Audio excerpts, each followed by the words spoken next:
Nga Uganda sako ne Africa yonna okutwaliza wamu bali mu kwetekeratekera okukyaza Oweekitiibwa Papa Paulo ow'omukaaga nga gwe mulundi gwo gwali gusookera ddala okujja ku lukalu lwa Africa. Abantu mu ggwanga lya Uganda baatandika okwejaga. Era mu mwaka gwa 1969 abantu bangi baali bettanidde okubeera nga bajja mu kibuga okufuna emirimu, era nga abamu ku bo kwe kuli ne musajja mukulu Barizeni. Ono yali avudde ku Travelers Rest mu kitundu eky'ekisolo n'ajja atandika okukola ku Uganda Club ng'ebula wiikisi 2 Papa alyoka ajje wano mu Uganda. Era nga mukadde ako General Manager wa Uganda Club ye yali Mr. Charles Munyeresi. Era nga Barizeni omulimu gwe baamuwa gwali gwa General Assistant. Uganda Club ekiseera ekyo kyali kifo ekisanyukirwamu naddala bannabyabufuzi, ba Cabinet Ministers ssaako n'ababaka ba Paalamenti. Era nga abakozi baakolera ddala ng'okuva ku makya kumpi paka ssaawa 9 ogw'ekiro. Era ebbanga Barizeni lye yamala ng'akola ku Uganda Club we yazuulira nti bannabyabufuzi ddala mu butuufu baanyumirwanga akaseera kaabwe ak'eddembe, nga tebaakomanga bukomi mu kulya na kunywa, wabula nga bano baakubanga n'embeekuulo, abamu nga beegwa ne mu malaka ne beesika amataayi. Ng'ebula ennaku 2 Papa okubeera ng'ajja mu Uganda, bannabyabufuzi bano baatandikira ddala okubeera nga beeyongera okujaganya, ng'abasinga obungi ku bo baagendanga ku Uganda Club, era nga basinga amasaati ge baayambalanga kwaliko obubaka obulaga okukyala kwa Papa. Barizeni nga yakamala ennaku 2 zokka ku Uganda Club, supervisor w'ekigongo Julius yamuyita bagende balongoosa awali wagudde amacupa, era nga amacupa gano okugwa wansi ne gaatika kyaddirira oluvannyuma lw'ababaka ba Paalamenti abaali bali mu kulwanagana. Ne bakona Weyite yali atwala tray okwali eccupa za bbiya ssaako ne gilaasi zino ne zigwa wansi ne zaatika. Wabula Barizeni we baali bamutegeeza ogenda okulongoosa baamubuulirira ne bamutegeeza nti talina kwemakula ssaako na kutunulatunula kubanga gye balaga eriyo abantu abakulu asaanidde okubeera omwegendereza. Kyokka baba bali mu kulongoosa Mr. Kigongo n'amutegeeza asitule amaaso mpolampola mita nga 10 atunule ku mulyango. Ono agenda okutunda ku mulyango yeekanga okulaba ng'abantu be yali tasuubira kubeera nga bali mu Uganda Club be batudde bali mu kulya ng'eno bwe bawayaamu. Abaali batudde kwaliko Milton Obote, pulezidenti w'eggwanga lino erya Uganda, ng'ono yali atudde ne Major General Idi Amin, era nga bano omukwano gwali gulagira ddala nti gubasaza mu kabo. Abalala abali ku mmeeza emu kwe kwali ne Honorable Felix Onama, ng'ono yali Minister wa Defence ate era nga yali Secretary wa Uganda People's Congress.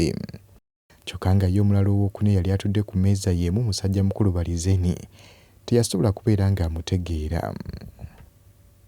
Mu bbanga ery'emyezi 2 ono gye yamala ng'akola ku Uganda Club, yakizuula nti okwasa amacupa ssaako n'okulwanagana kyali kyafuuka kintu kya buli lunaku.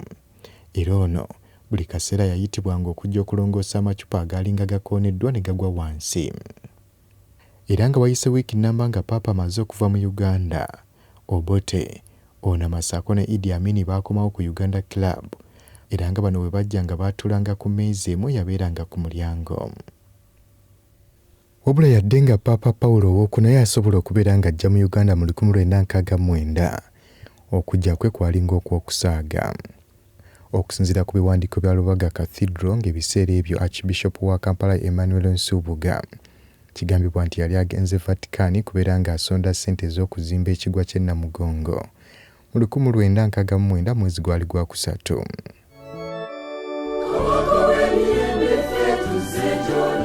Ono mu kugenda e Vatican yagenda n'ensawo gye yali atuumye ekikapu mwe yali asondera ssente. Era ono bwe yafuna omukisa okwogerako ne Papa Paulo ow'omukaaga n'ayanjulayo ekikapu kye, era bw'atyo n'asaba Papa abeere ng'akiwa omukisa. Ono era bw'atyo n'afuna omukisa okwogerako ne Papa ne bawayaamu ku nsonga y'abajulizi. Papa okukakana ng'akutte siringisi za Uganda emitwalo 14 n'ateeka mu kikapu, era nga mu biseera ebyo omwaka gwa 1969 zino zaali ssente mpitirivu. Archbishop Nsubbuga ebigambo byamuggwako, yeebaza bwebaza kyokka nga yasobola okusaba Papa abeere nga gy'ateeka ekijjukizo ku kifo kino kye baali bali mu kuzimba. Tiwabula kyokka Papa teyasobola kumuddamu mukadde ako.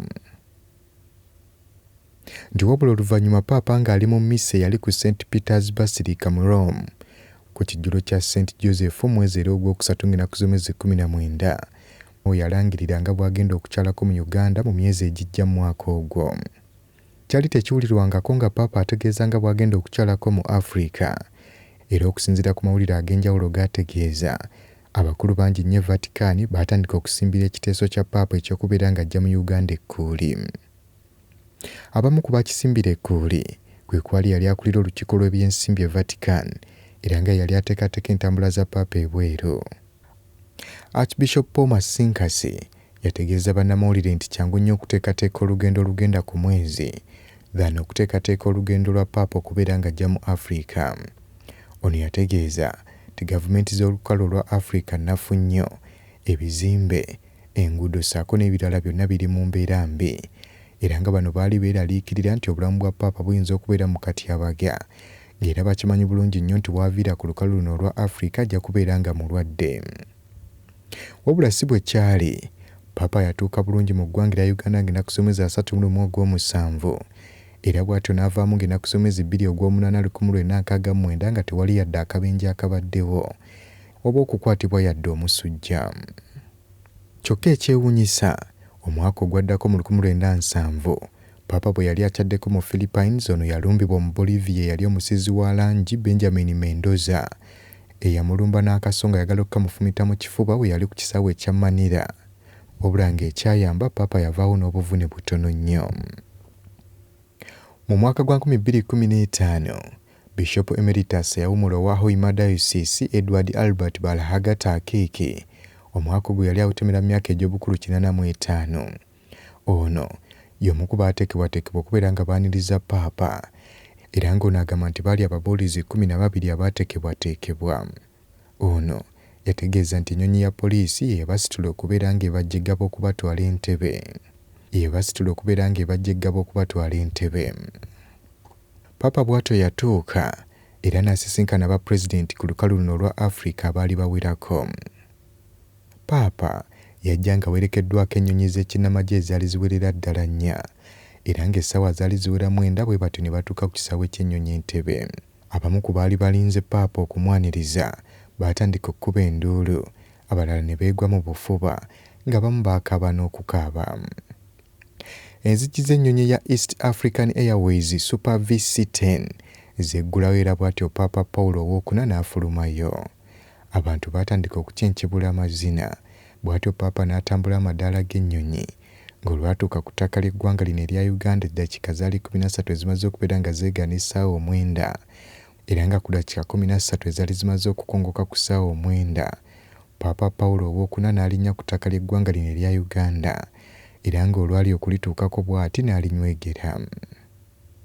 Paapa bw'atyo yayanirizibwa Pulezidenti Milton Obote ne mukyala we Miriya, teekako abakulembeze b'amawanga amalala okwali Julius Nyerere w'eggwanga lya Tanzania, Kenneth Kaunda wa Zambia, Dr. Gregoire Kayibanda okuva e Rwanda, Michael Mikombero okuva e Burundi, kwaliko n'abalala abaali bakiikiridde abakulembeze ab'enjawulo nga Joseph Mobutu wa Zaire kakati eyitibwa Congo, Yakubu Gowon ow'e Nigeria, Emeka Ejjuku ng'ono yali akulira akabondo k'abamukwatammundu akaali keekutudde akaali ak'essaza Biafra mu Nigeria. Ku balala kwaliko Cardinal Lawrence Lugambwa ssaako ne Archbishop Emmanuel Kiwanuka Nsubuga, ng'era bano be baasika Paapa mu mikono nga bwe bamwanjulira abakulembeze b'eddiini abaali basigadde. Obote ne Paapa baayogerako eri abantu abaali bakuŋŋaanye nga tebannava ku kisaawe ky'ennyonyi Entebbe. Era Paapa mu kumaliriza ebigambo bye yayogera ebigambo eby'Oluganda ebyali bigamba nti mwebale nnyo okumpuliriza. Era Paapa olwamala okwogera ebigambo bino enduulu ne zikoya. Bwe yagendako e Rubaga, omulimu gwe yasooka okukola gwali kuggalawo konferensi y'abeepisikoopi okuva ku lukalu lwa Africa eyali etudde okutema empenda okulaba engeri gye bayinza okutumbula empeereza y'obuminsani. Paapa okutambula okutuuka e Rubaga kyamutwalira essaawa 2 nnamba olwannamungi w'omuntu eyali mu kkubo. Paapa bwe yatuuka e Rubaga, abamu ku baamwaniriza kwe kwali Cardinal Lawrence Lugambwa eyali omu Tanzania, ng'era mukadde ako yali kalidinaali yekka mu East Africa, nga kw'otadde ne Archbishop Amelio Mpogi ng'ono yali omubaka wa Paapa wano mu Uganda. Papa yategeeza konferensi eno yali etudde nti okukyala kwe mu Uganda kitegeeza nti akyalidde Afrika yonna okutwaliza wamu. Papa era yagendako ne ku malaalo ga Archbishop Joseph Kiwanuka eyaziikibwa munda mu kyaki. Ng'amaliriza yagenda ku kijjulo ekyali kiteekeddwa Pulezidenti Milton Obote ku State Lodge Nakasero. Abamu ku Papa be yawa omukisa waliwo Milton Obote, John Babiha, Minisita w'ensonga z'ebweru w'eggwanga Sam Odaka, Speaker Parliament Narendra Patel, ssaako Minisita w'ensonga z'omunda Basiru Batalingaya. Era ng'oluvannyuma lw'ekijjulo kino Papa bw'atyo ne yeeyongerayo ensambya ew'omubaka wa Papa ng'eno gye yasula.